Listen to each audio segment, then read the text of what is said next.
jéem naa tëdd mënuma nelaw gëmm mënuma nelaw gëdd mel ni ngelaw fu ma gestu mënuma hello books woy ma jéemal jéem ba roy ma bul xaar ba ma gàddaay ngay soog a jël sa xalima jooy ma tur ak jëmm mun na seey waaye jëf du gàddaay leeru Seydou Nourou Bamba Baay Ñas ak Baay Laay moo du jàppale Senghor wal joojo kaay waay indépendance bi jot na am gannaaw la Joor Alburi Njaay bàyyil ñu sët yu mel ni Anta Cheikh Diop di sant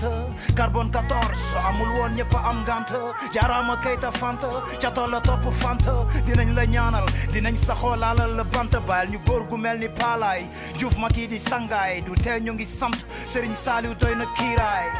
nu ñuy def ak Serigne Mansour Tidiane nu mu tiisee nu ñuy def ba amati Mamour Imam Assane Cissé. I dread the days that come when we will part. I know them days will happen from the start.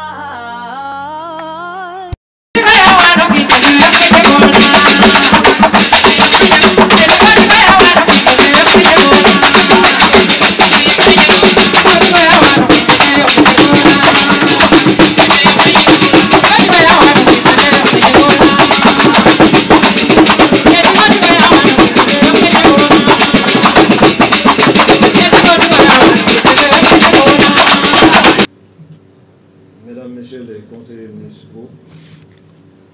Monsieur le délégué du quartier,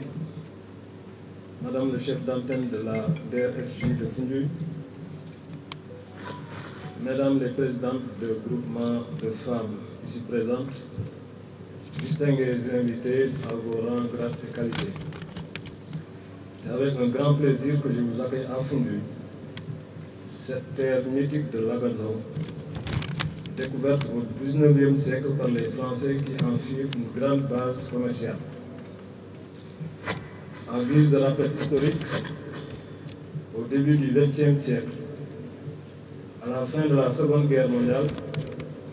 Foundiougne fut le 4e grand port de commerce de l'Afrique de l'Ouest, puisque toute l'arachide cultivée dans le bassin arachidier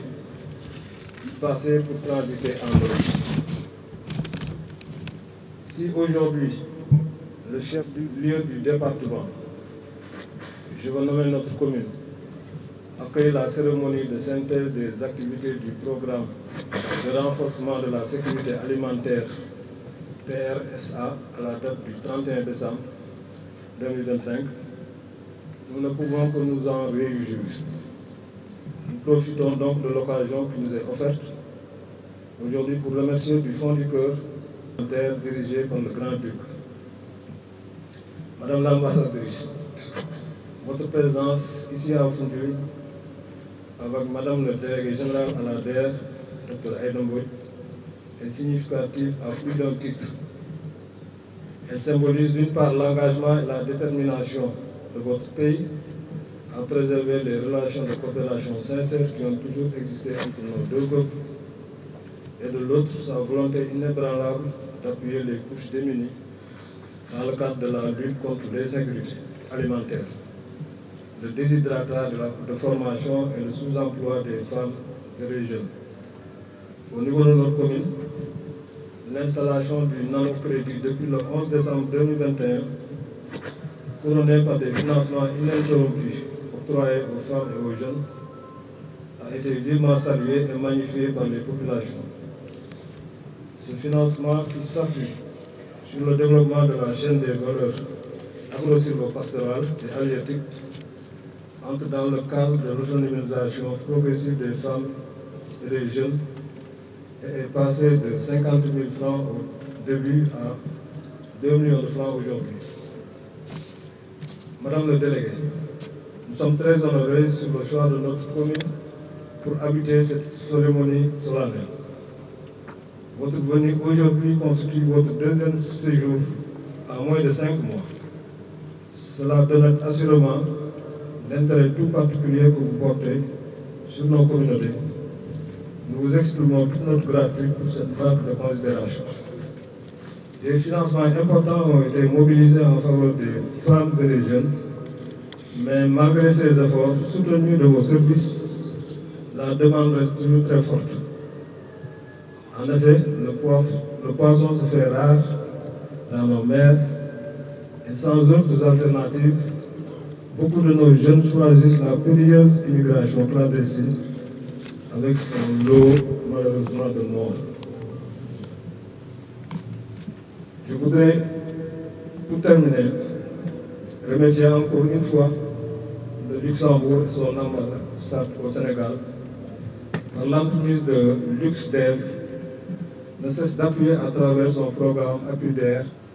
notre département comme il le fait à Fatick, Nioro, Podor, Saint-Louis et Dagana. Je ne saurais terminer sans pourtant remercier le gouvernement qui a installé ici à Foundiougne cette magnifique antenne de la DER au sein de notre commune. Je vous remercie de votre attention. Foundiougne, Saint-Louis, Podor,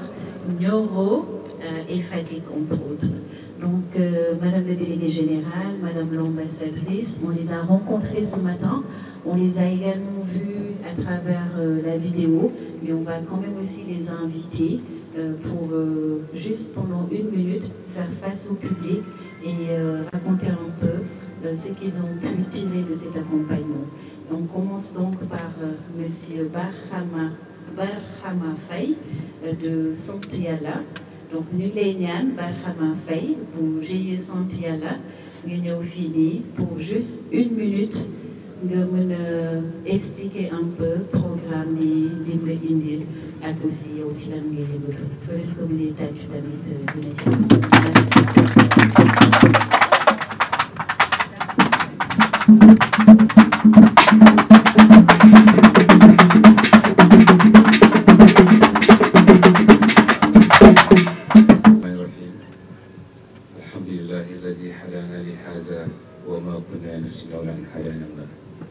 asalaamaaleykum mbooloo mi maa ngi leen di nuyu di leen di wàcce seen wàccuwaay di kontaan ci daje bi ndax tey kontaan bu baax laa am man maa ngi tudd Barhama Faye juddoo village bi ñuy wax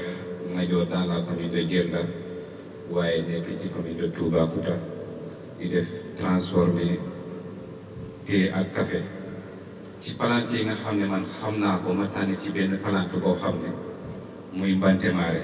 te ñi fi nekk yépp ci jamono Covid bi yaakaar na ne am na ñu bari ñoo xam ne jàppale na ni kenn du leen wax Mbantemare boobu laa def projet fooy yooyu moo koy def thé ngeen ko xam ci ataaya te ban na ñoo xam ne ñu ngi koy import te rawatina loolu am na ataaya yoo xam ne boo ko naanee boo ko gijee naan mu defar la bopp bu métti waaye bii neen koy naan ba pare mu fajaate kon ñun lan lañu am yàlla def nag loolu bonne nouvelle la ci Afrique rawatina ci Sénégal bi ñu nekk nii ci biir loolu ma créé ci tamit café gërëm yi laa def ko maanaam café mu doon première café boo xam ne ci man mooy première café boo xam ne ci Afrique ñu koy béyee fii fas yéene di koy transformé fas yéene tasaare ko ci àdduna bi te commencé nañ di koy yóbbante ci sous-région bi ba ci Asie Amérique ba ci Europe yëpp ñu ngi ko koy maanaam yóbbu. ma bëggoon bu baax seedeel leen DER ak suñuy partenaires Sambour dañu fekkoon ñuy jël Mbantemare yooyu di koy góor ba di dagg suñuy baaraam yi yóbbu nañ ay nit hôpital ba sonn ñu jox ñu te buñ doon góor saaku yi ñu doon te bu ñu feesal saaku sa day jafe waaye yàlla def nañu jox ñu machine boo xam ne tey buñ gaawee ci 1 heure de temps rek mën nañu am 1 tonne kon bu ma doon def benn mun naa def fukk naka noonu ñu defaat lenn yàlla def ñu jàppale ñu man mii ndongo daara laa aw ma benn diplôme suma première diplôme ci formation yi ma DER defal te léegi ndongo daara boo xam ne tey mun naa defar logo te bu njëkk bi ma soxlalee logo di man dama fayoon pour am ko te maa ngi jàppale tamit yeneen entrepreneur yoo xam ne bëgg nañoo doon jëriñ maanaam Sénégal kon dañ ma fekk ma doon muus ñu def ma maanaam gaynde kon asalaamaaleykum wa rahmatulah. jërëjëf Barham mu nekk un parcours exemplaire. Deuxième personne bu ñuy invité à nous rejoindre muy Ndeye Fatou Sall moom nag doomi Foundiougne la fii nii la nekk di liggéey mu nekk ci benn unité de femmes transformatrices à Foundiougne. On les a également visitées ce matin. Elles sont dans la transformation de produits halieutiques. Si vous voulez bien l'applaudir pour accompagner sa venue ici et on l'invite à se commencer.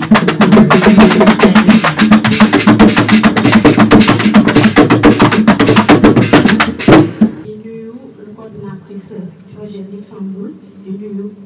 madame Aïda Mbodj le délégué général de la DER/FJ. maa ngi tudd Ndeye Fatou Sall nekk si commune Foundiougne di liggéey ak femmes yi ci wàllu DER yaakaar naa ne bëri xam nañ ma fii comme ni ko monsieur le maire waxee moom imprégné wu na baax ci DER ndax xam na njëriñu DER parce que boo gisee nu mu waxee xam na sax installation DER en Foundiougne parce que boo xoolee ci région bi Foundiougne mooy commune bi nga xam ne moo njëkk a signé suñu convention ak DER ñu ko signé le 11 décembre 2021 femmes yi di liggéey ak ñoom bi ñuy liggéeyee ak ñoom femmes yi amoon nañu ay jafe-jafe parce que seen wàllu transformation des fois duñ doon am fu ñu def produit bi tooy bi des fois fond de roulement dañ ci doon am ay problème bi DER ñëwee andi leen ay congélateur solaire dina leen permettre ñu def si produit bu tooy bi suñ doon transformé ay 5 kilos wala 10 kilos dina leen permettre ñu denc 20 wala 30 kilos yoo xam ne boo liggéey dinañ ko mën a transformé li des ñu denc ko bu subaa ñu koy transformé dañ doon am problème mu fond de roulement dañ doon am problème mu matériel mais avec financement DER yi femmes yi gis ci seen bopp bu baax a baax jafe-jafe yooyu yëpp amatul bi ñu jógee ci loolu DER day gestu DER day xool DER day déglu population bi nga xam ne moom lay liggéeyal ñu dem andi DER/FJ maanaam nanu crédit petit financement la doon commencé ba 300 000 femmes yi di kaas di waxtaan di wax ak waa délégué ba délégué yokku plafond bi yóbbu ko 500 000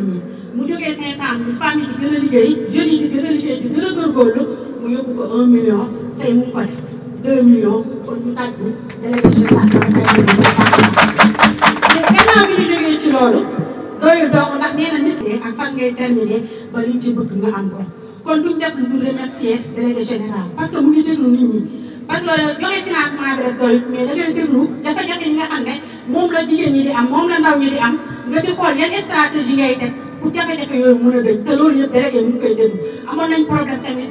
si wàllu weer yi nga xam ne échéance yi nga xam ne moom la nit ñi daan am ndax 3 mois la dafa gàttoon léegi dem na ba échéance yi dem na ba 3 mois dem na ba 6 mois dem na ba 15 mois nañ la may 3 mois boo demee si 1 million 15 mois yi si 12 mois yi si des nga fay ko soo defee total bi muy 15 mois kon loolu yëpp délégué def ko fi duñ def lu ñu remercier dernière autonomisation bi def nañ ci financement boo xam ne au montant de 2 millions la def de sélection bi dans le département macha allah li may wax rek ñëpp mënuñ cee bokk mais ñi nga xam ne am nañ projet bu fiable financé nañ leen bokk nañ ci sélection bi ñu jógee si loolu su ngeen gisee barki Demba Ndiaye ñu jógee ci tabaski bi am na ay personnes vulnérables yoo xam ne sélectionné woon nañ leen yëkkati ay xar yu baax jox leen may leen 4 mois de échéance yoo xam ne lu ci waay chaque weer nga am loo dugal ba muy jeex loolu ñu koy remercier délégué yi nga xam ne moo fi toog ñu koy wax ay dëngoon ñu ko ñaanal liggéey bi jëm ci kaw a kaw di remercier nag suñu maire ndax taxaw na si jigéen ñi bu baax à chaque fois bu ñu ko soxlaa suñu demee ci bureau dañu koy faciliter dañu koy yombalal te loolu bu amutoon dina métti trop si ñun ak adjoint préfet nii ak préfet bi nga xam ne moom rawatina nag ma gërëm suñu chef antenne madame Diouf vraiment ñun nu ñu neex la ñuy duggee ci antenne bi te loolu la préfet délégué waxoon dama dem réunion Dakar délégué ne antenne bureau DER yi dañ leen di dindi ci Sénégal service yi département bu nekk ñu def fa benn antenne boo xam ne jeunes yi dañ koy fréquenté di wax seen projet di waxtaanee jafe-jafe yi nga am ak formation yu ñu bëgg ñu leen koy defaral tey macha allah loolu am na ñu la ciy remercier di remercier nag madame Bissé mais moom nga xam ne moo fi nekk agent portefeuille nanu crédit bi donc maa ngi remercier ñëpp merci beaucoup. Merci.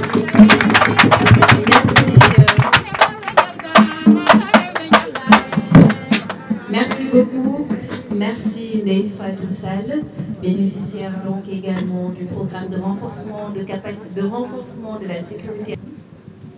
maa ngi nuyu ñëpp ku nekk sa tur ak sa sant maa ngi kontaan ci daje bi ñu daje fii tey dinaa sawar trop pour témoigner ci DER ak Luxembourg maa ngi tudd Khady Ciss fondatrice de l'UTAN unité de transformation agroalimentaire du Niombato mu ngi nekk si Toubacouta UTAN nag day transformé lépp lu jëm si dugub ñebbe mboq arachide ak farine enrichie pour les enfants malnutris en même temps di def technique d'emballage biodégradable di def ay formation dañuy def aussi art culinaire des produits déjà transformés muy céréales yi nga xam ne dañ ko transformé ba pare dañ ciy def ay plats cuisinés ak ay pâtisseries tey nag dinaa sawar wax ci DER parce que DER dafa am fu ñu fekkoon ak Luxembourg boo leen ko gisee ci témoignage yi sax dañ daan defar sànqal ak machine manuelle bu njëkk pour nga transformer 1 tonne par mois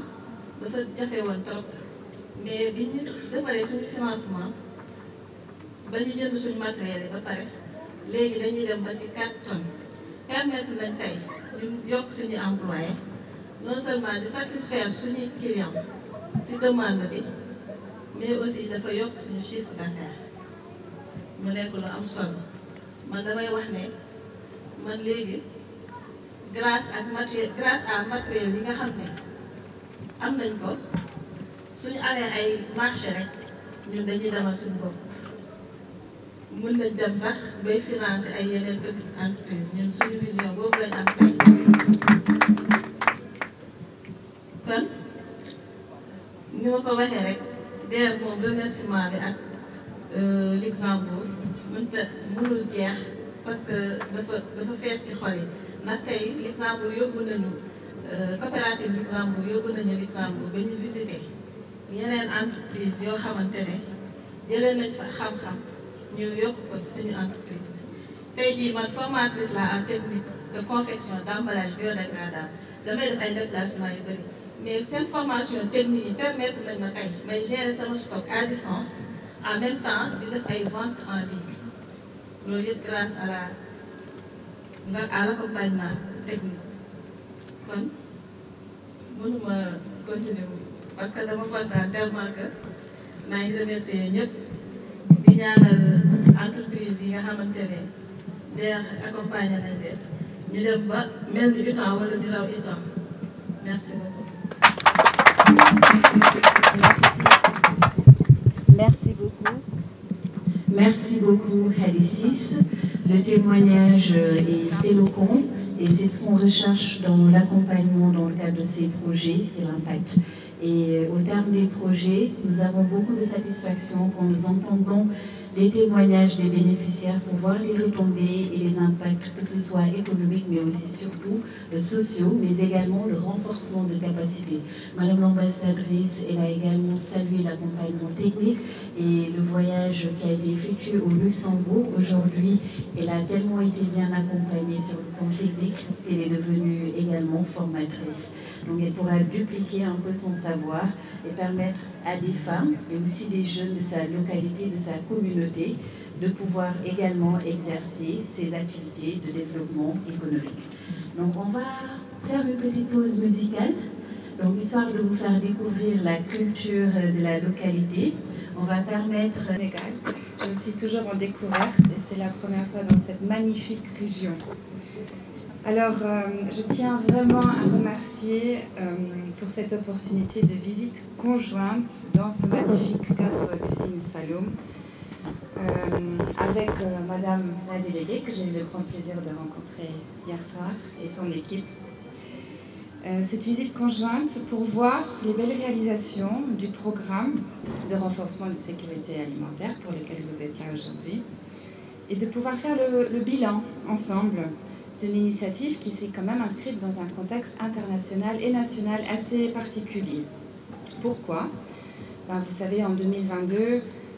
l'inflation des prix alimentaires, notamment liée à la guerre d'agression russe en Ukraine, mais aussi encore due aux répercussions de la pandémie de la Covid, avait provoqué une crise quasi mondiale qui a plongé dans le monde entier des millions de personnes dans une pauvreté accrue, qui a aggravé la faim et la malnutrition. Donc il y avait urgence. Et face à cette urgence, le Luxembourg, ensemble avec le gouvernement sénégalais, notamment la DER, a décidé constituait une enveloppe de 4 millions d'euros pour une durée de 18 mois pour mettre en œuvre ce projet de sécurité alimentaire, mais pas seulement de sécurité alimentaire. Ce projet qui est axé sur la valorisation de l'entrepreneuriat, surtout, pour autonomiser les gens, pour leur rendre la possibilité de s'autonomiser, d'identifier leurs propres moyens pour approvisionner eux-mêmes, leur famille, leur communauté en aliments. Et plus spécifiquement dans les chaînes de valeur agropastorale et halieutiques, et comme vous l'avez si bien dit, dans 6 départements différents dans le Sénégal, donc pas seulement ici. Alors c'est ainsi que le programme a été développé, et je pense qu'il illustre vraiment la solidarité entre le Luxembourg et le Sénégal, de tenir ensemble, de gérer ensemble en temps de crise, mais aussi montre la possibilité que de réagir rapidement en cas d'urgence. Surtout, il a permis de consolider le partenariat qui existait déjà entre l'UCSEF, notre agence de mise en œuvre de la coopération et développement, et de l'ADER, qui est aujourd'hui vraiment un modèle de partenariat, je crois, que j'ai découvert aujourd'hui, à mon grand bonheur.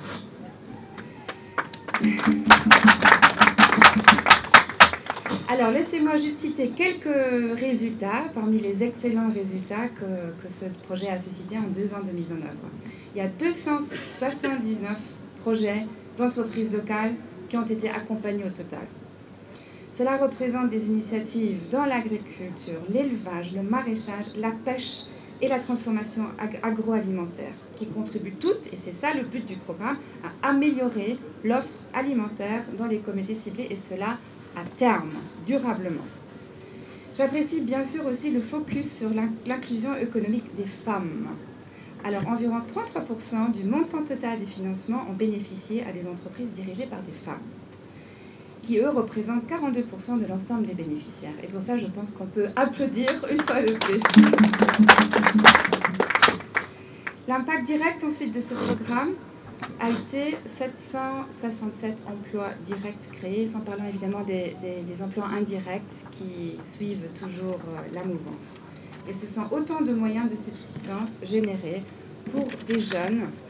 pour des femmes, pour des ménages dans des régions où les perspectives d'emploi méritaient d'être étendues. Le programme a ainsi démontré qu'il est possible, à travers un dispositif qui offre des services intégrés,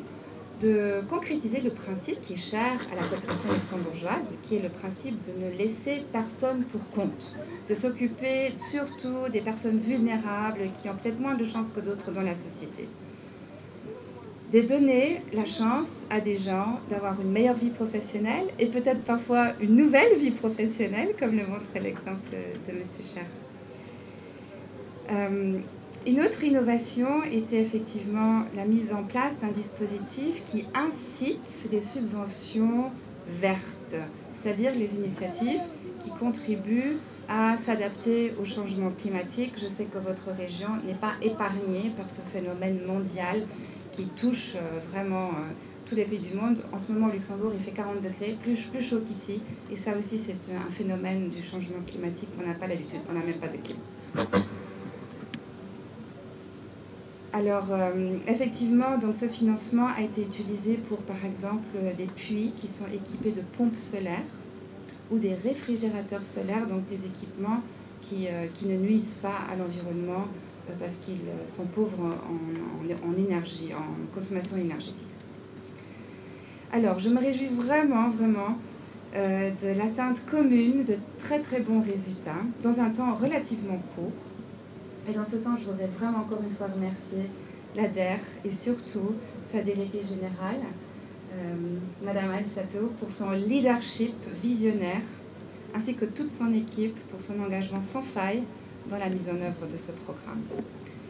Il s'agit effectivement d'un programme phare de l'ADER qui s'inscrit, et ça me rend fière aussi, dans la vision 2050 Sénégal, qui répond aux priorités nationales en matière d'accroissement de la production alimentaire, de création d'emplois pour la jeunesse et surtout de valorisation de l'esprit d'entreprise. Et ça me rend encore une fois féliciter surtout les bénéficiaires de ce pays, vous, les entrepreneuses, les entrepreneurs, les jeunes vous avez pris cette opportunité qui vous a été tendue avec beaucoup d'enthousiasme et d'engagement. Et sans cela, on n'aurait pas pu aboutir. Vraiment, félicitations. Pour finir, je vais dire que dans cette région, qui est vraiment, il faut le dire, bénie par Dieu pour sa beauté et pour la plénitude de ses ressources naturelles, je vous encourage, et je sais que vous le ferez, donc de poursuivre ces belles initiatives vers l'autonomie, vers une plus grande souveraineté, tout en respectant la nature qui a été tellement généreuse avec vous ici. Merci beaucoup.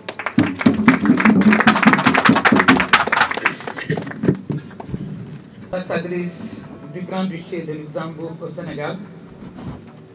c'est le préfet, c'est le maire,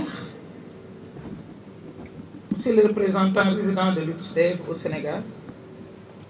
monsieur le directeur de cabinet, mesdames, messieurs les directeurs, chefs de service,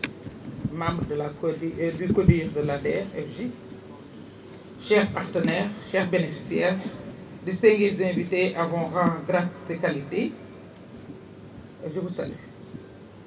Mesdames, messieurs les professionnels de la presse, c'est avec une grande fierté que je prends la parole aujourd'hui à Foundiougne, à l'occasion de la cérémonie de clôture du programme de renforcement de la sécurité alimentaire au Sénégal, PRSA, mis en œuvre par la Délégation générale à l'entrepreneuriat rapide des femmes et des jeunes, avec le soutien déterminant de la coopération luxembourgeoise à travers son agence LuxDev. Permettez-moi d'adresser au nom du gouvernement du Sénégal, certainement le gouverneur va le faire, c'est le représentant permanent de monsieur le Président de la République, d'adresser donc nos plus sincères remerciements au Grand-Duché de Luxembourg pour sa confiance renouvelée, son accompagnement fidèle et son engagement constant à nos côtés dans cette quête commune de résilience économique, de souveraineté alimentaire et d'autonomisation inclusive.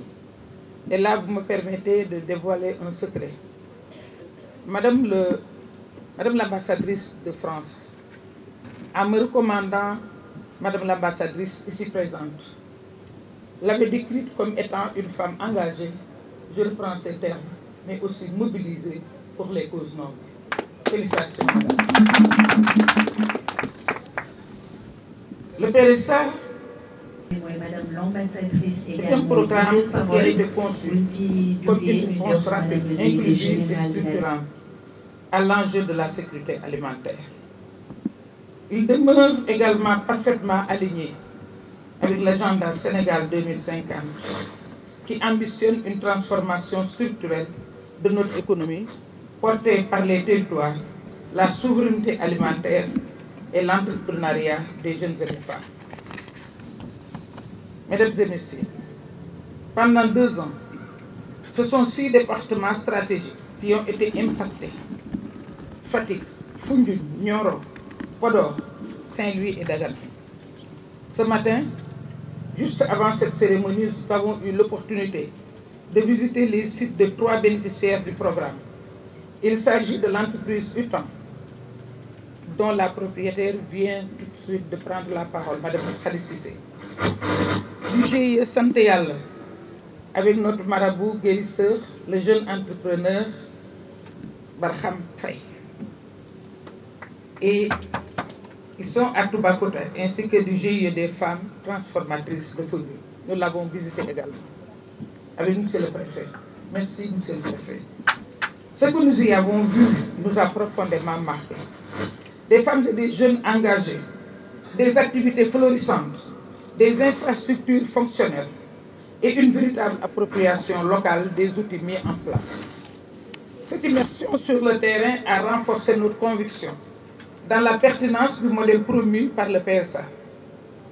Elle illustre mieux que tout discours l'impact réel et durable d'un programme pensé pour et avec les territoires. Dans des localités comme Toubacouta, nous avons vu émerger des modèles d'innovation communautaire, de coopératives productives et de transition agroécologique. Aujourd'hui, les résultats parlent d'eux-mêmes. Plus de 5000 producteurs accompagnés, 279 entreprises soutenues, 767 emplois directs créés, 454 PME formalisés, soit le double de l'objectif initial dont plus de 30% portés par des femmes. 790 bénéficiaires formés, dont 43% des femmes, 33% des financements orientés vers des projets féminins, 15% vers des initiatives à impact environnemental positif. Excellence, Madame l'ambassadrice. Le PRSA, ce sont 2,6 milliards mobilisés, vous l'avez dit tout à l'heure, dont 855 millions de francs CFA investis directement par la DER/FJ, avec un effet de levier 1,5, démontrant la capacité du secteur public à catalyser l'investissement productif.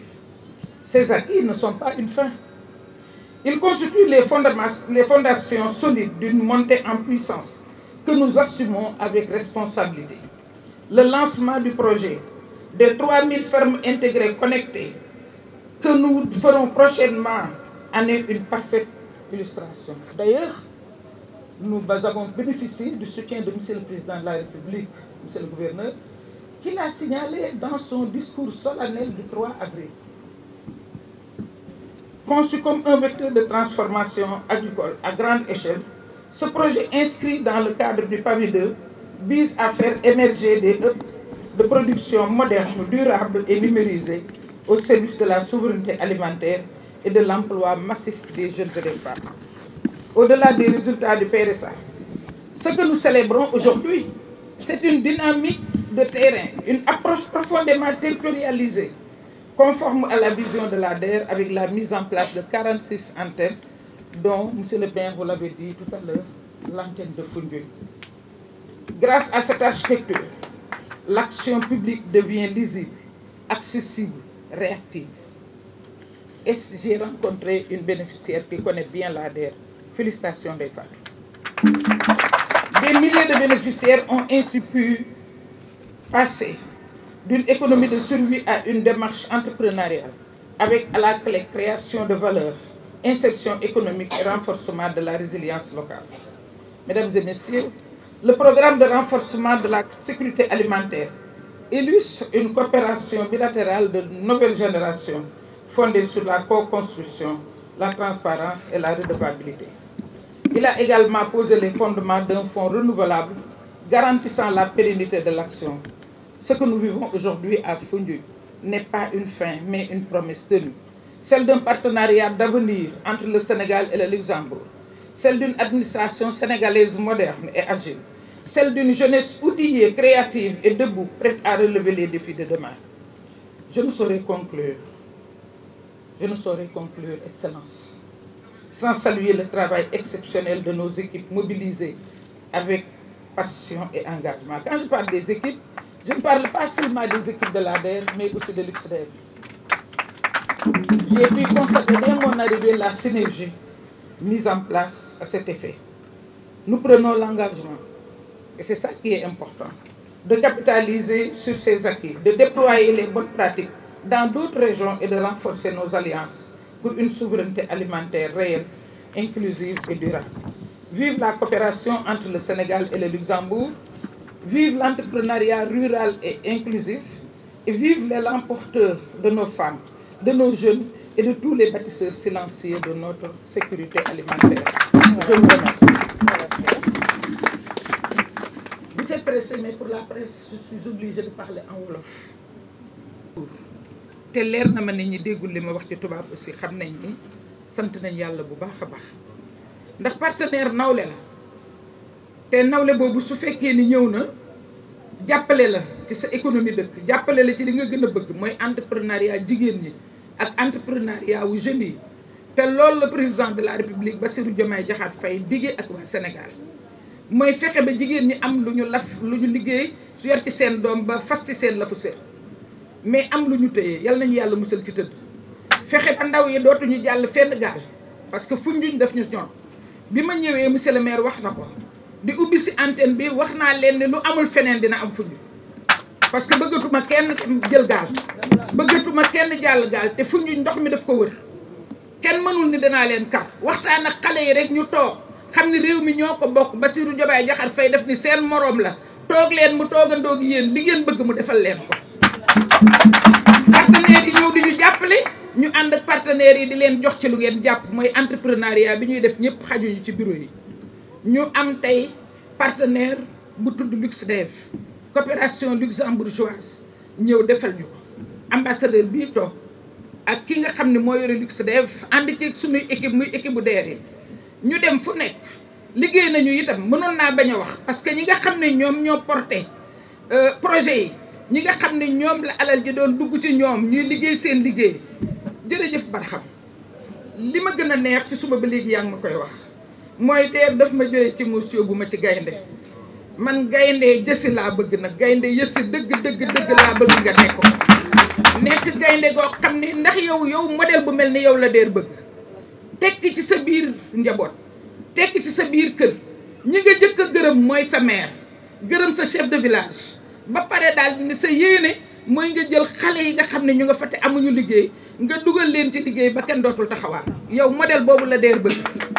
c'est-à-dire mooy li ñuy tuddee bu ngeen déggee ñu làkk ba ni quelque chose d'impactant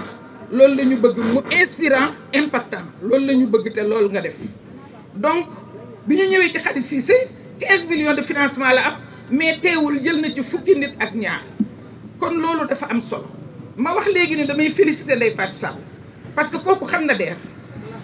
parce que am na ñuy wax ci DER te xamuñu DER mais kooku xam na DER kooku dem na ci antenne bi kooku fréquenté na antenne bi c'est extrêmement important parce que loolu la ñuy doyee antenne bi ngeen di dem ci antenne bi jël ay information ñu di leen jox ay information su ko defee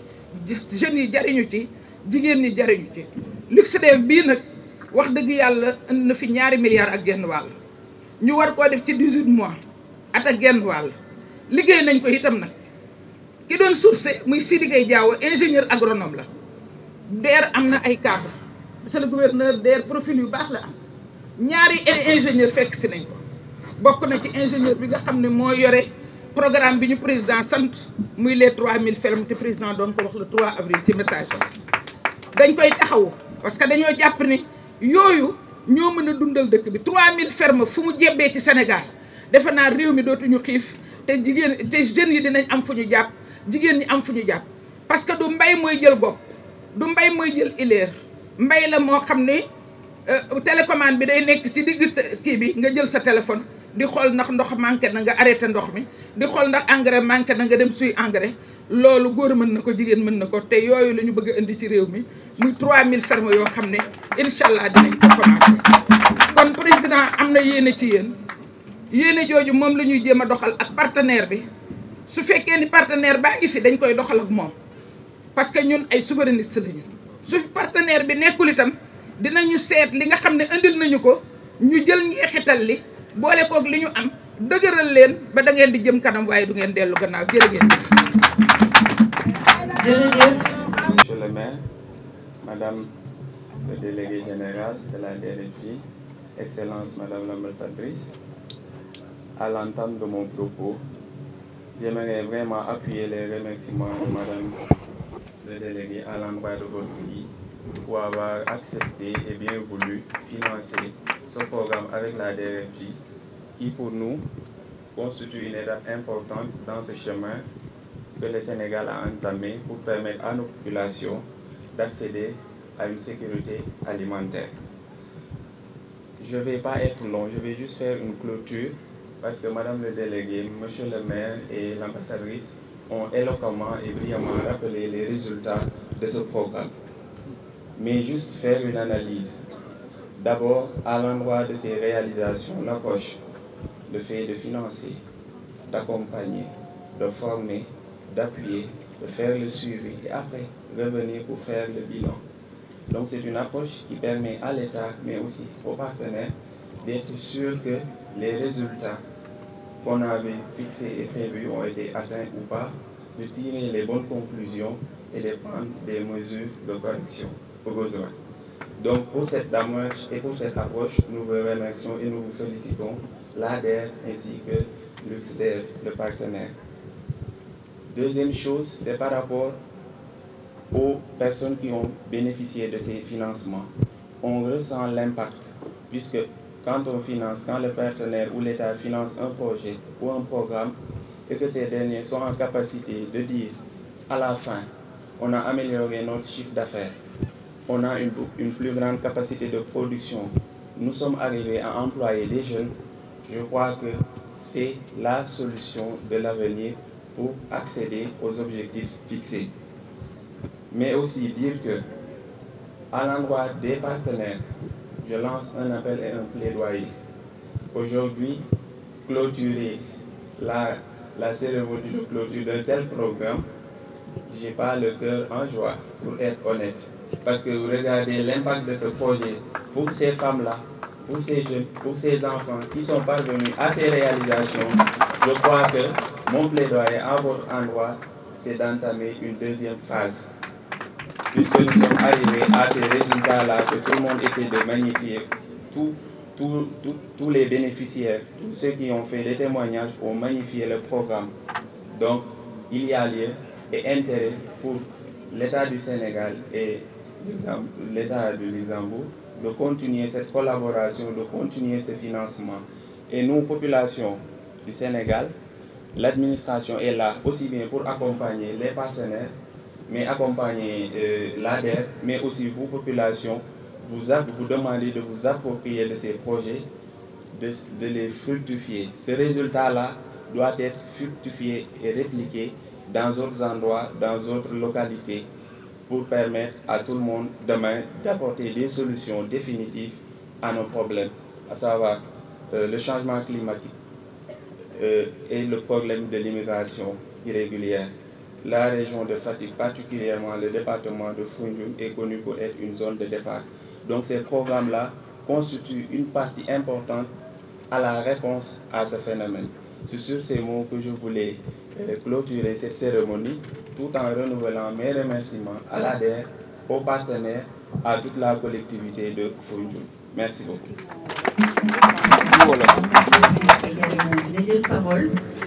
ci wolof mooy gannaaw bu ma nuyoo ñëpp ñi fi teew mooy ni que programme bi ñu fi boole woon tey pour ñu tëj phase bi ñu defoon ki nga xamante ni mooy madame le délégué monsieur le maire ak ambassadrice bi ñëwaat nañu ci réalisation yi jot a am ci Sénégal mais aussi particulièrement fii ci département de Foundiougne waaye man sama seetlu mooy boo xoolee ñi nga xamante ne jot nañ témoigner da ngay xam ne li ñu séntu woon xëy na ci programme bi jot nañ ko am mooy ñëw fekk nit nga former ko jox ko xam-xam jox ko xaalis jox ko ay moyens waaye di ko toog di xool ndax liggéey bi nga ko bëgg a defloo wala liggéey bi mu wax ne moom la bëgg a def mu ngi koy def ni mu waree boo demee ba ca cappaandawu programme ba nga ñëwaat pour xool liñ def tirer bilan xool xëcc ci ay conclusion nga ni xëy na bu amee problème nii laa koy corriger je pense que approche boobu mooy approche bi baax waaye ñi nga xamante ne moom tamit ñoo bénéficier wu ci financement yi ngeen la financement yi ngeen am ba mën cee def lii nii ñii buñ demee tamit da ngeen a war a continuer góorgóorlu pour loolu noonu mu bañ a nekk lu seey maanaam ngeen xool foo leen gën a yokkee li ngeen doon def ni ngeen mën a def ba étendre li ngeen doon def ci yeneen bërëb ci yeneen dëkk